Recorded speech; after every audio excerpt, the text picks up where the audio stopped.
And this is a rich, successful group of pacifist break-offs from the Quakers, and they controlled that riding, which was a reform riding. And LaFontaine was brought there in 1841 by Baldwin's father, and in the most amazing election campaign, because none of them had ever seen a Catholic or a French Canadian, you know, and so old William Warren Baldwin would say, look, you know, this is the leader of the French Canadians, and you got to vote for him, and blah blah blah, and then LaFontaine would get up, and he was brought in a landslide, and that was really the beginning of the idea of Canada being not simply bilingual, but being more complicated than a European nation state. Anyway. You know, people always say Baldwin was sort of out of shape and overweight and all the rest of it. I've read descriptions of him in the 1840s at campaign meetings where the Orange mob would appear, and he had to run for his life, and he was running across fields for a kilometer to get away from the mob. Pretty good shape for a politician. I mean, and you want to talk about good shape? You should see Gabriel Dumont. That guy was built like a buffalo. Well, he's of course just something else. I think that we don't even know anymore what that kind of physical shape is. Yeah, no, don't you think? They lived a life.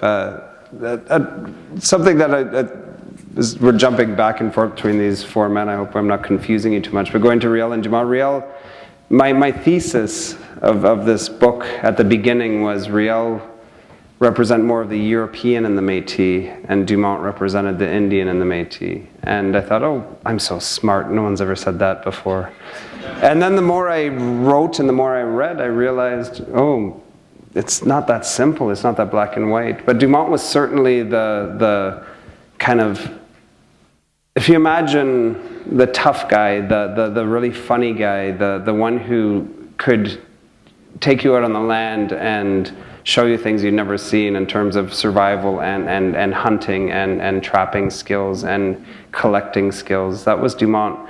But Riel, from a very young age, he was taken at the age of 13 or so to Montreal. He was the first Métis to be brought to be university educated and from the Red River settlement. And so he had a very different upbringing. He was very pious. He was really religious. He was very respectful of his mother. There's a story where some kid teased him at the age of 7 or 8 about his mom, and rather than fight the guy, he kind of cried and said, "You will not do that again to my mother."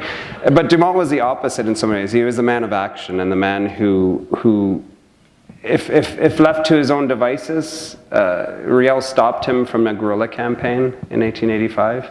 If left to his own devices, I truly believe, after going to Batoche and looking at the landscape and seeing where he did surprise the Middleton's troops and totally defeated them, even though there was a 10-to-1 difference of numbers, I think he truly would have stopped the Canadian Army into the winter, and the winter would have defeated them, just like Russia in World War II.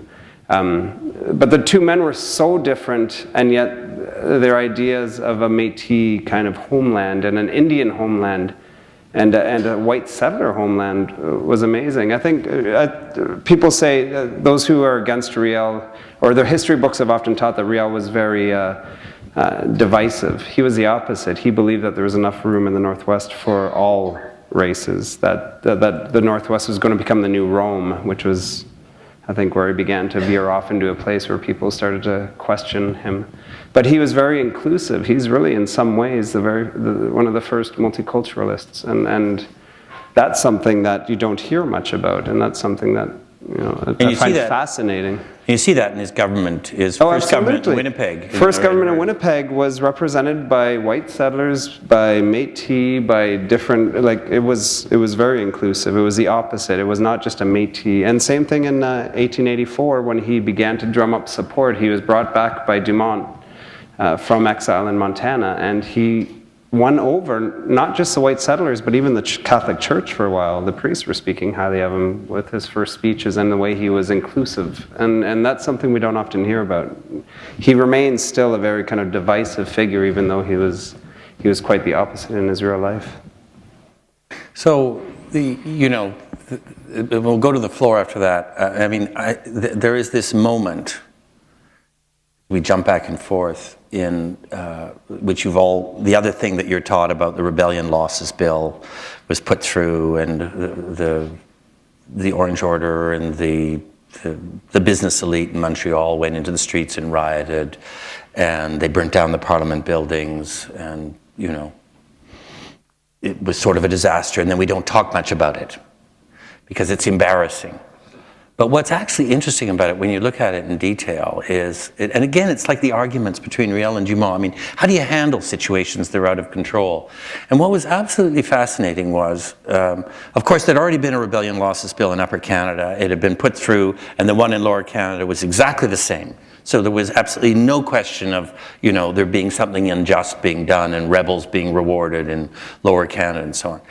It was simply, this was the last attempt, I think, that the old forces of power, the business leadership, the family compact, shadow clique, they felt this was their last opportunity to get power back. It was just after the election which the Reformers had won, and they felt that if they could create some sort of massive disorder, the British government the governor would be obliged to intervene, the Reform government would fall, and they would come back into power.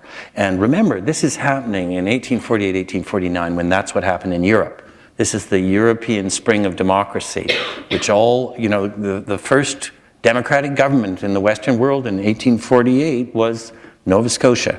And then I forget where it goes. It goes to somewhere, two places in Europe, and then it's Canada, and then it goes to Germany and things like that.